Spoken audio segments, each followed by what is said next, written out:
We're live. Wow, there's already three of you waiting. That's awesome, man. It's been a little while since I've gotten back on schedule, people, for going live with you guys. So I'm really, really excited to be here. Last week, I meant to go live portrait like this, but I used another app, and it forced me to go landscape. But what's going on, people? There's three of you here. Appreciate everybody being here.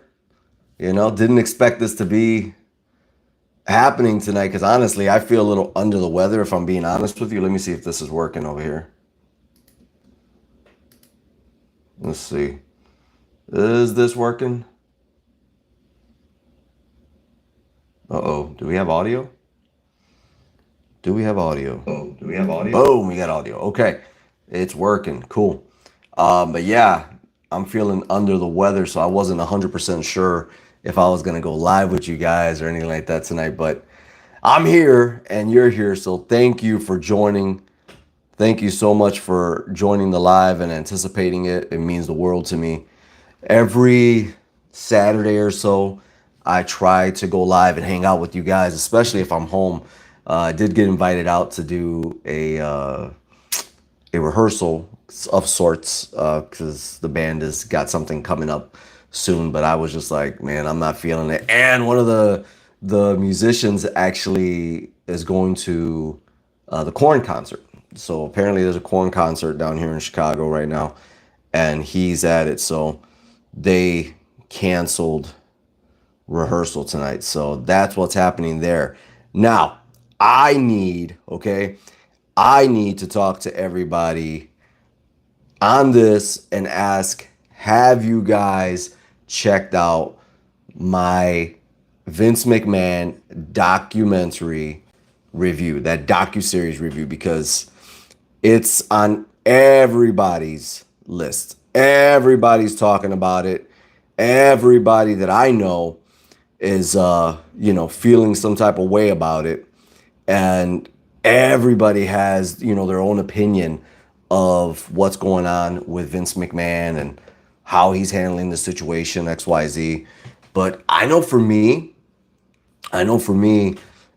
as a wrestling fan, I didn't feel like what they talked about, what they said was too bad. I know that Vince issued a Twitter statement in his right before it came out, like a day or two before the docuseries came out, and said that he didn't like the documentary and it painted him in a certain light. And I'm wondering, because I think that Vince McMahon saw the same cut that Bruce Pritchard saw, which was like that early viewing. I don't think there's no way Vince McMahon could have seen the same cut that we saw and thought that this was making him look bad. Of course, the last episode had to go into what it went into because he didn't participate. But like, where in this documentary did it actually like shit on him? Where did they actually show you that they were making him look bad? I didn't see it. I didn't see that at all. From what I saw, they were just telling the story of the WWE. So, by the way, guys, if you have seen my full review, or even if you haven't, you're tuning in right now, I actually reviewed each episode directly immediately after I watched it, before I watched the next episode.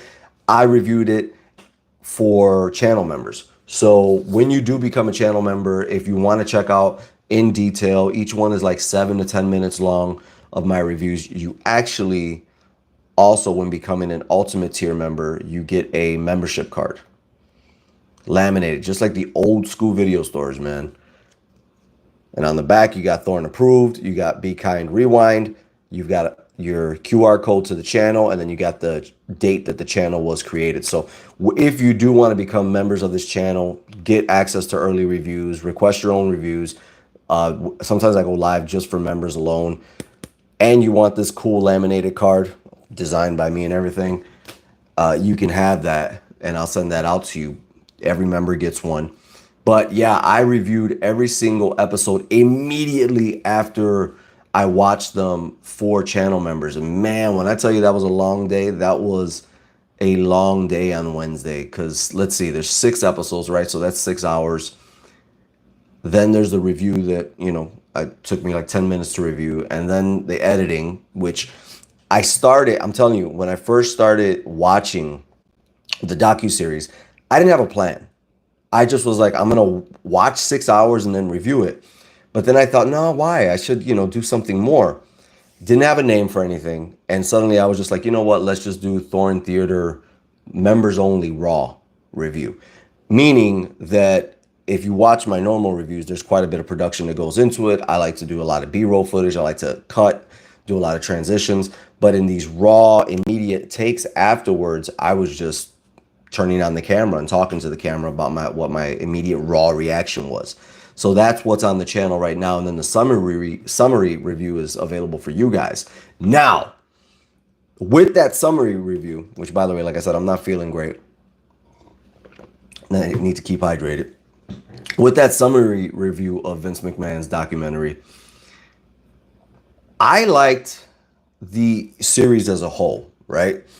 But episode 4 and 5 were the most A&E WWE documentary-esque style reviews that I, or not reviews, but episodes to me. I didn't feel like they were really documenting Vince McMahon's life in those 2 episodes. I felt like those 2 episodes, which was what, Attitude and Family Business, was so much more about what was happening in the WWE/WWF at the time. So I loved episode 1, 2, 3, and 6. 4 and 5 were just a little too glossy, too WWE esque for me. By the way, you guys in the chat, let me know what you guys thought. Which episode was your favorite? If you thought it was a little bit too glossy, too WWE heavy instead of real Vince McMahon style, telling about his life. But some of the things that stuck out to me right away, and I keep going back to this, and I can't help but laugh. Like even in my review, I laughed about it. Is Tony Atlas. Who expected Tony Atlas to be in this documentary? First of all, like who called him up? But more than that is the fact that Tony made sense. Tony made total sense in this documentary, which is rare for Tony. And I dig him. I respect him, right? But if you let Tony ramble a little bit too much, he'll ramble. And honestly, man, I couldn't believe it that almost every time Tony spoke, he was spitting facts. You know what I mean? One cannot deny that almost every single time Tony spoke, he was spitting facts of some sort, which was crazy. Completely unexpected for him to be like the voice of reason and the voice of honesty. But you got to imagine, right? He probably has absolutely nothing. And I do mean nothing to lose. Like at this point, Tony is not really looking for a job or anything like that. So the fact that he got called up for a Netflix documentary, like one of the things that I loved that he said when they were talking about Pat Patterson, and as soon as they say, it was like, oh, it was like a gay witch hunt. That's what the Ring Boy scandal was, and 2 out of the 3 people they talked about were guilty, but one of them wasn't. Immediately they flashed to Pat Patterson saying, yeah, he used to try to grab my stuff. He used to try to grab my stuff. And it's so weird. I don't know what it is. If it's like 20-something-year-olds or 30-something-year-olds that feel like these past things that used to happen in the world, when like they asked him, why didn't you tell Vince McMahon? And his reaction is like, for what? Why didn't you tell the boss? Why would I? Like, I feel like they don't get it.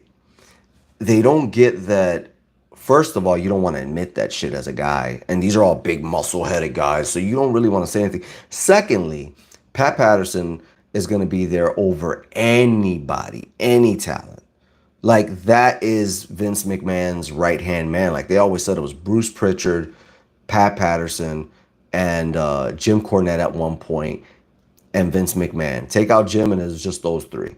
and then you would add Russo later on. But like, this was his right hand man. He wasn't going anywhere. So for anybody to tell Vince McMahon what was going on with Pat Patterson, he knew, he was in on it. And it was just like, well, that's just Pat being Pat. And if you can't take it, you're going to get fired. You're going to get jobbed out. You're going to get embarrassed, and then you're going to get fired. That's just the way that it is. It's just the way it was. And you would have to take your chances going to WCW, just facing the music and leaving. I forget who it was, but there was another guy who used to talk about, oh, he didn't talk about it a lot, but he talked to a few of the wrestlers about it, about how he felt. And he had been offered, I can't remember who it was. So something Powers? I can't remember exactly, but he had been offered by Pat Patterson to just be in his room, leave the door open, and lay down. Cut the lights out, leave the door open, and lay down, face up. And he was like, I was gone. I left. I couldn't do it. Which is, thank God, right? There's stories about Psycho Sid as well, not watching the thunderstorm or the rain with Pat Patterson in his room. Of course, there's that terrible story that I don't want to recite about Roddy Piper. But, I was watching on my way home today. I was like listening in the background to 83 Weeks with Eric Bischoff. And they were talking about episode 2. And they had some guest on, some Italian guest who has written books or some shit like that. And this guy was defending Pat. And look, I've never met Pat Patterson myself. I was in the wrestling business when Pat Patterson was still alive, but we obviously didn't cross paths because I wasn't in the WWE. But I've always heard about Pat's genius for finishes and for concepts and all that stuff. But you can't just say, well, he wasn't trying to actually do stuff with guys. He was just messing around. You can't say that. He was trying to do stuff with guys. That the truth is that you couldn't say anything about it back then. You like, the boss is in on it, so you can't say anything. But to come out and say that he wasn't doing any of that, no, that's untrue. So kudos to Tony Atlas for actually coming out and telling the truth several times in this documentary. There's another time where he's like talking about the John Stossel incident. And he's the one that says that Vince McMahon came in the room and said, God, I wish somebody would take care of that guy. And he goes, he didn't tell anybody to do anything. He just said, I wish. And by saying I wish, that was pretty much an open invitation for anybody who wanted to go ahead and do something to John Stossel if they had the balls to. And obviously, as legend shows and every video shows, that Dr. D, David Schwartz, went ahead and said, open hand slap, Does that feel fake? And let's be real, John Stossel deserved every bit of that, man. When they cut back to Tony, and I think it's episode 1, he comes out and says, yeah, we were all celebrating, Vince McMahon included. They shoot over to Hogan, and Hogan's like, I never heard that verbiage. Hogan, Bruce Pritchard, and there's probably one other person that I peeped out, are definitely going to die defending Vince McMahon, and are definitely going to hold in secrets forever about Vince, about what they know, not necessarily saying they know about all that nasty stuff that, has come up over the years, but they know secrets about Vince that they are never, ever going to let anybody with a camera know at all. For sure, 100%. You just got that sense, especially too once you saw, Hogan got painted out to be a stooge, a rat. And look, man, Vince was paying him a lot of money. Vince was putting him on top of the card for everything. Vince took care of him, so Hogan was going to make sure he took care of Vince, especially when it came to that Jesse Ventura situation, trying to have a union.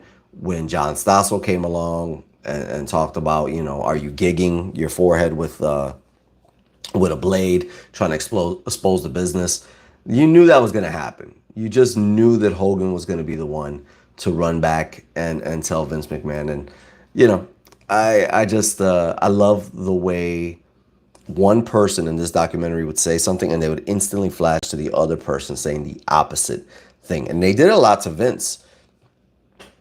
They did it a lot to Vince to where he would say something and then there would be a wrestler stating a fact, or there would be an article, or there would be a flash of like a legal document proving what he said was wrong. Um, Vince. There was one moment. There was one moment. I want to say, I think it was at the end of episode 5, heading into episode 6, where they asked Vince McMahon, "What is he thinking right now?" And he said, "Oh, I'm thinking about one thing, business, something like that, and then the other thing was sexual." And I was like, "You're what? Thinking about something sexual right now? You're in a room, and you're in a wrestling ring, sitting on a chair with Netflix cameras in front of you." I'm pretty sure I heard Paul Heyman on the other side of the camera at one point, and you're thinking about something sexual while you're there? This does not help any of the cases, not just the newer case that, came up before episode 6 when he stopped doing the interviews. No, like throughout the whole thing, you've been talking about how you're not, that person, and how you're not a sexual deviant. But you say when you're doing these interviews right here, you're thinking about one thing that was business, can't remember what it was, and something sexual. Yeah, I think you're kind of messed up. Then at the very end, when they ask, there's that old footage from the Mr. McMahon DVD that WWE released years and years ago, right? The very last question that they asked him, how would you describe yourself? And he described himself in like, 10 different ways, which is okay because we're multifaceted, right? As humans. But one of the things he says there too is sexually active. What 50, 60, 70, 80-year-old man throws that into the mix as one of the descriptors of who you are? When we're talking about your pro wrestling life and everything. Why? It's just odd, and it's obvious that he would not write these storylines for himself if he wasn't, you know, kind of playing out his own fantasy of what he wanted with some of these chicks. I know there was a point. I rarely get surprised, right, at this documentary because I've been a wrestling fan, or I was a wrestling fan when I was younger. I stopped watching wrestling on a regular basis in 2004. Eddie Guerrero and Chris Benoit winning the titles for me was just like nothing. It wasn't personal against those two guys, but it reminded me of 1992 when Bret Hart won the title, and then I tuned back in '94 just to check it out, and there's Owen Hart and Bret Hart and Shawn Michaels, and I love Shawn and Bret, but I just never saw these guys as heavyweight champions, and yeah, it just reminded me of the new generation. So when Benoit and Guerrero won the titles, I dipped out, but being a longtime wrestling fan when I was younger and just kind of tuning in there here and there, we know that what Vince is. We've seen Vince doing so many weird things, and I was actually shocked to see them bring up Sable. I was interested if they were going to talk about her coming back, and they did. The weirdest thing, right? The weirdest thing about that, again, is Sable, which I'm glad they gave her props because everybody who was in the wrestling business always talks shit about Sable. She was hot. And I'm not just talking about hot physically, right? Whoever found her hot physically is what it is. But she was right there as a ratings draw right next to Stone Cold Steve Austin. She was what you tuned in, one of the reasons you tuned into Raw in that Attitude Era. While she was there, you wanted to see Austin, you wanted to see Sable, then you wanted to see DX and so forth. But when they brought her up and they brought up her, she left at the height of her fame and accused the company of sexual, oh, I can't even say that on here, accused the company of SA stuff, right? He brings her back in '03, I think it was. Excuse me. He brings her back in '03 and makes her his assistant where he puts her in a ton of uncomfortable sexual positions with him. And this is what she was talking about when she did her lawsuit in the first place against WWE. Was like she was constantly SA'd back there and constantly asked to do things she didn't want to do. He brings her back and makes her do all the worst things on camera. I think at one point, and you guys can correct me in the comments if I'm wrong, but I want to say somewhere in like 03, 04, Sable was kissing Stephanie McMahon too. And that was written in by Vince. It's odd. They showed a backstage scene in, I want to say episode 6 or 5 or something like that, where they said that somebody accused him of doing, another lawsuit of SA stuff. And then he wrote it into the storylines. And I want to say it was Mickey James backstage claiming that she had been touched, like in a skit, not for real, but like he wrote it into it. And I never saw that stuff. Wasn't watching wrestling at that point, but it's just odd. It's odd that, and it sucks that professional wrestling is such a blurring of the lines, right? It is such a blurring of the lines. I know that myself. I know that even today, people still say, oh, you're still Alex Thorn, you still, and there's a certain voice that comes out when I become Alex Thorn, and the look is still Alex Thorn and all that from when I'm in my wrestler days. But Alex Thorn was already started developing before I became a wrestler. It was back when I started doing music. I want to say I started touring with that name around 20 years old. So it's been 18 years that I've been using the name and developing the character. And people often come out and tell me, like, I got a buddy. I'll put it this way. I have a buddy who, when I'm put around certain people, he instantly goes, is that Alex Thorn coming out? I'm like, mm-hmm. Right? The chest will go up. The lips will start pouting out. And suddenly I'm, 3 times my size, and my voice gets tougher depending on who I'm around. And that Alex Thorn wrestling character that I once portrayed in the ring comes out. So I understand that pro wrestling is such a blurring of the lines. And when you play a character for so long, and we're talking about Vince, who really had to kind of create a bravado character when he got into the business, just so he wasn't looked at as a punk backstage. So when he dealt with people, he had to have a certain image. And then when he started dealing with the promoters and taking them out, he had to be a tough guy for that. Then you transition into the Mr. McMahon character, which is not like it's not like it was an easy transition. Like if you look at those early days of Vince McMahon, they're rough to watch. He's not talking in a crazy voice. He doesn't have the cadence down for the Mr. McMahon character. It develops over time. And I want to say somewhere early 99 is when it really, really hits that he's, mastering that Mr. McMahon character. But you play a character for so long, like Ric Flair, like Hulk Hogan, like Vince McMahon, that you really don't know who you are anymore, like the regular person. I told this story. It makes me laugh. But I told this story in one of my reviews that was member exclusive. Again, if you want to become members of the channel, you get this awesome card along with early reviews and a ton of stuff. But that's enough for plugging that. But I told this story in one of those videos of how Alex Thorn came out, and I didn't even know, like, the character, like that bravado that I carry around with me from my wrestling days came out in a job interview that I did earlier this year. It was a video interview like this, and I heard the female's voice. And the female that was interviewing me had this very corporate, hi, this is my name, and da-da-da-da, and this is what we do here. And when I tell you that my head just like internally got so hot, and I got so agitated at hearing that verbiage and that cadence of the way she was speaking.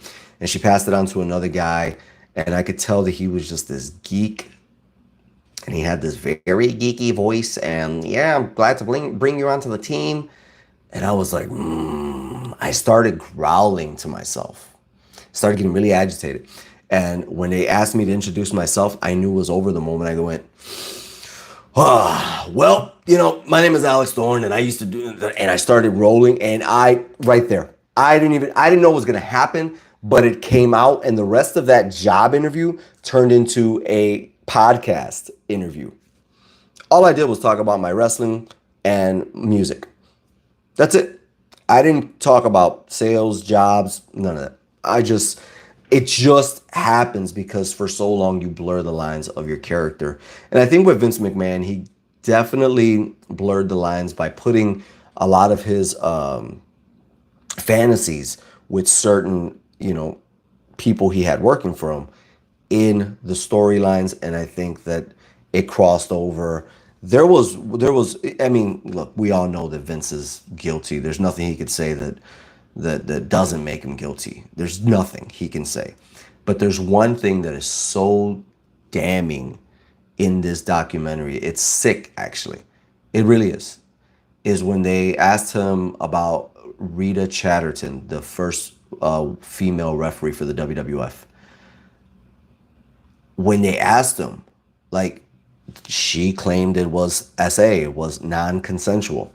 His response is, well, what we did was consensual, and even if it wasn't, the statute of limitations is up, so it wouldn't matter. Bro, like, who says that? Who openly says what we did was consensual, but since the statute of limitations are up, it wouldn't matter if it wasn't consensual anyways? If that wasn't the most damning evidence that this man has forced himself on women and just basically said, oh, well. And then I think it's at the end of episode 2 or 3, something like that, where it says in 2023, they lifted the limitations of SA assaults, and she got a settlement in the millions. And he said this before that. Vince is wild. Vince is not of this earth at all. And I do think he lacks, I often say I lack empathy to the people close to me. I often say, hey, people who do things very nice for others and consistently do nice things for others, I'm always like, I admire you because you have something I don't, which is empathy. But Vince is a completely different level of having zero empathy, and it's just odd. And obviously there's so many things you could point out about this documentary. You can go on and on and on and on. We probably can just talk about it for longer than it lasted, which was 6 hours. Remember, they have over 100 hours of interviews with the participants. So if they ever wanted to come out with some bonus episodes or create different, things down the line, which they probably are. Remember, when Netflix comes, or when WWE comes to Netflix, they also said they're going to be producing some documentaries. So a lot of that over 100 hours of interview footage is probably going to be used for future documentaries. Sorry guys, I'm just, like I said, I'm not feeling very good. Allergies have been kicking my ass for a few weeks now. If you go back and watch some of the more recent videos on the channel, my eyes are like burnt up red. And then like Benadryl and Claritin and all that stuff is just kicking my ass. Plus now I'm starting to get a sore throat and I had to take like cough and cold medicine too. So pardon me while I get some water down this throat.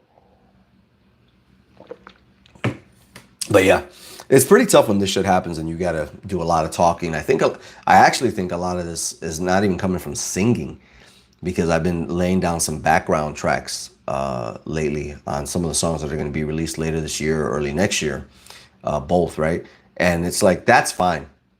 That happens all the time. My voice is used to singing, but doing the Vince McMahon reviews, the 7 reviews in total, and then the previous night, I did a review for Transformers 1, which, speaking of Transformers 1, that review will be on the channel Monday.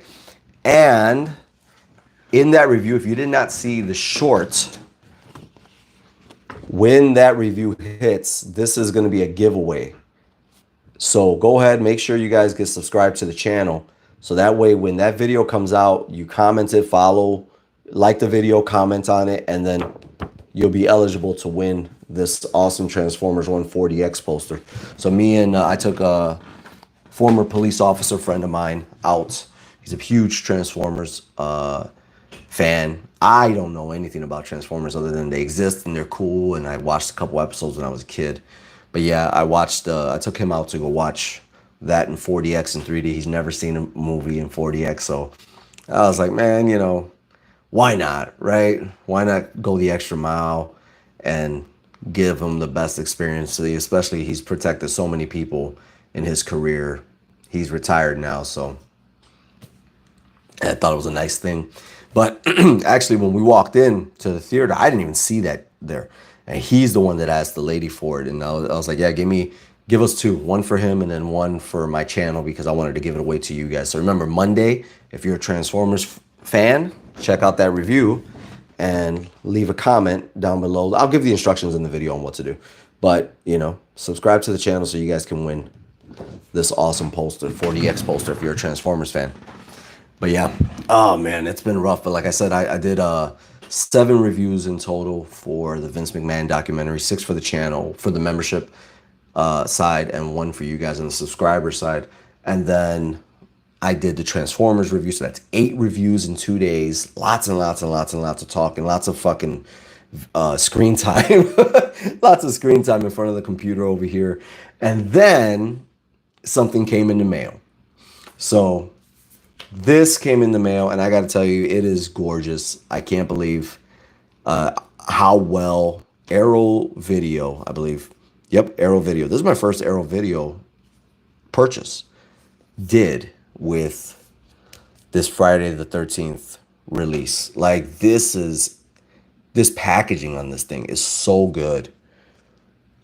I've had this on, regular Blu-ray. I've got it as part of the Friday the 13th collection, right, from Shout Factory when that first came out. But this, you know what? In fact, I took the plastic off of the top of it, but I haven't even opened this thing up yet. So it's got the 4K HD Blu-ray, limited edition content, new content. Disc 1, the theatrical cut. Disc 2, the killer cut. Man, I know this is going to be so good. And by the way, the theatrical cut is 97 minutes and the killer cut is 105 minutes on this. So this is so cool. Yeah, I haven't even opened this up yet to see this. The best part, you know what I love about this? I'm going to say this right now. I love that both discs in here are 4K discs. I get so tired and agitated of these disc editions coming out with a 4K and a Blu-ray. Like, if I bought, I'm going to get a little passionate here. If I bought a fucking 4K disc, then I want the 4K disc. I don't want a Blu-ray. So I'm glad that this collection has both of them being 4K discs. Like, geez, we're not going back in time here. But also in here is Greetings from Crystal Lake, a postcard. Never saw this. This is pretty cool. This is pretty sweet. So it's an actual real postcard. That's sweet. And then what else do we have here? Is this a poster? Oh, there is a poster in here. Holy crap. Dude, this is how you do a release, man. I hope that the New Line Cinema 40th anniversary of of Nightmare on Elm Street. I hope that is really cool. Holy shit, I didn't even know this was in here. Wow, I don't want to tear it. This thing was bent up pretty good. This is flimsy paper here, but very cool. Very cool poster. Has a scent to it. It's like it was just printed out. And then there goes the original right there. That's the original poster for the movie. But I gotta say, this is kick-ass. This thing is this artwork is amazing. I think this is what we wanted for the Nightmare on Elm Street one. Oh, there's more stuff in there. Okay. So there's Maze of Tunnels, Not by Hikers, Cops Can't Find Crops, Urban Legends, Jason Voorhees. So I think these are like clippings. Yeah, Crystal Lake Memorial Day. These are like paper clippings in here. This is really cool. This is freaking awesome, man. Camp Crystal Lake closed. Cabins unsafe for exploring. Production credits about the... Oh, whoa. It even has about the restoration. This feels like reading linear notes when you bought a CD back in the day. Friday the 13th has been remastered by Arrow Video and is presented in its original aspect ratio of 2 by 40 by 1 with 5.1 audio. This film is presented in both theatrical and extended killer cut versions. The film is presented in 4K resolution, in HDR10 and Dolby Vision. Fuck. The 2K DI feature master data was supplied by Warner Brothers. The film was restored and graded by Duplatech. That's awesome, man. To be able to see this stuff is so cool. Oh my God, this scene in this movie was brutal. I mean, just when you thought they couldn't like do anything crazier with Jason Voorhees, they did it in this movie for sure. Oh, it's got linear notes about the filming. Welcome to Crystal Lake. The American Terror of Friday the 13th. This is so cool. Yeah, it's talking about how they borrowed kills from the previous movies in a tribute. And that's so cool. And then the last thing in here, if you guys haven't gotten this, you have to. If you're any type of horror fan, you absolutely have to. This says Stream Killer Cult. So this is pretty cool. This back here, correct me if I'm wrong, but isn't this Amanda from Nightmare on Elm Street 1? Am I wrong? This looks like Amanda from Nightmare on Elm Street 1. I don't know. I could be wrong. I'm assuming since this is on the back of Stream Killer Cult. Oh, this is get 30 days free. You know what? Screw it. If you guys want to hear, if you want the, go ahead and take that code. Any one of you on this live. Yeah, Stream Killer Cult. Scream 30 is the code, promo code to get 30 days free. Go ahead and do that. I'm not going to use it. So that's cool, man. This is an amazing, an absolutely amazing release by Arrow Video. I've never bought an Arrow Video release, so if this is what all of their releases are like, this action-packed, this beautiful, this well-made, I'll definitely be purchasing more from them because this is the way it should be done. 100% the way it should be done. Absolutely love it. Great job, Arrow Video. But yeah, I haven't watched this 4K restoration just yet. I did see it when it came to theaters in 2009. Bought it on Blu-ray. I loved it. I thought it was great. I really did. I don't understand how this movie did not get a sequel. It makes no sense whatsoever. I thought the Texas Chainsaw Massacre that came out in 2003, when that got a sequel, it made sense because it was good. And this was just as good as that Texas Chainsaw Massacre, what do you want to say? Reboot. Yeah, reboot that came out in 2003. This is just as good. So, I don't know. Does Arrow Video, you guys can let me know in the comments, does Arrow Video have a release of the 2003, a 4K release of the 2003 Texas Chainsaw Massacre? I'd love to pick that up. That and The Beginning are two of my favorite films from the 2000s. Those are absolutely awesome films. Great horror movies, man. But yeah, I wanted to come here, talk about that Vince McMahon documentary, talk about some of the moments that stuck out to me. Hopefully this is the last time I have to speak about Vince McMahon. This has been a crazy week filled with 8 videos now on, if you include this live, 6 for the channel, 1 full summary review, and then this live talking about Vince McMahon. Hopefully this is the last time. As you can tell, my voice is going, but that's cool. That's cool. Tomorrow I'll get some vocal rest, and then Monday we'll be back at it doing some background vocals, and I'll probably cheat it a little bit and try to do some more guitar riffs added into it. My next single, She Owns the Night, sounds great. I finally got my, how do you call it? The master back. I finally got the master back. There's one guy that I trust him. My first 4 releases or so were done by one person. They sounded one way. I got this other dude to do it, and he made my 5th, 6th, and I think 7th release sound really, really good. So he's handling She Owns the Night. After that is Lay Down and Die. I love that song. It's back to being. I think like it's funny when I'm thinking about my own music, and it's weird to think about your own music for me because you spend months and hours on a certain song, right? And you show it to people, and they have this like, you're doing all of this? Yeah. Like everything, every little instrument in there is you. And you get to know your song inside and out.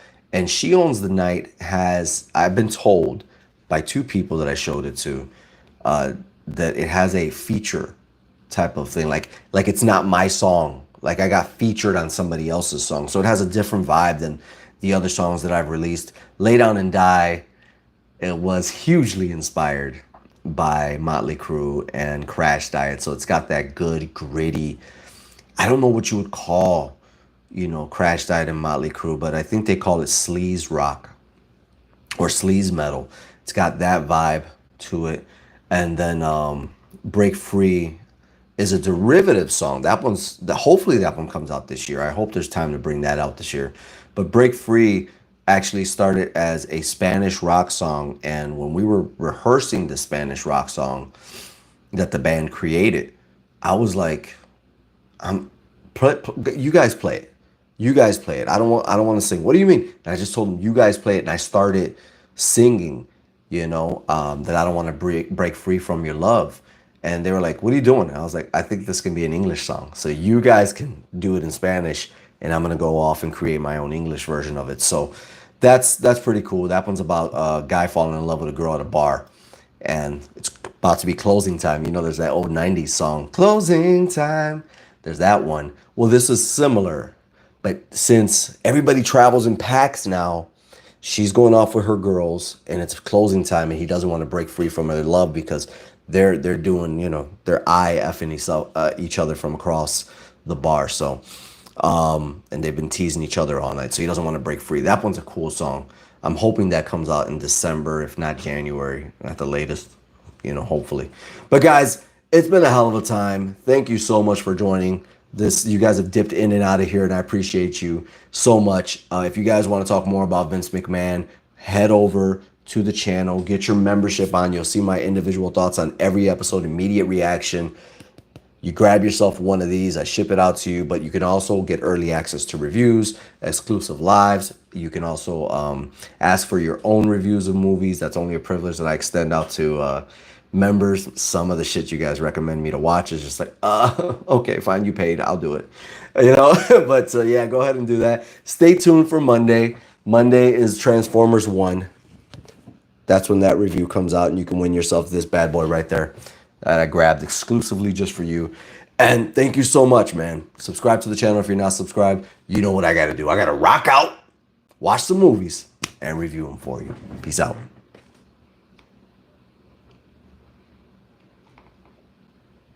How do we end this? Oh, there we go.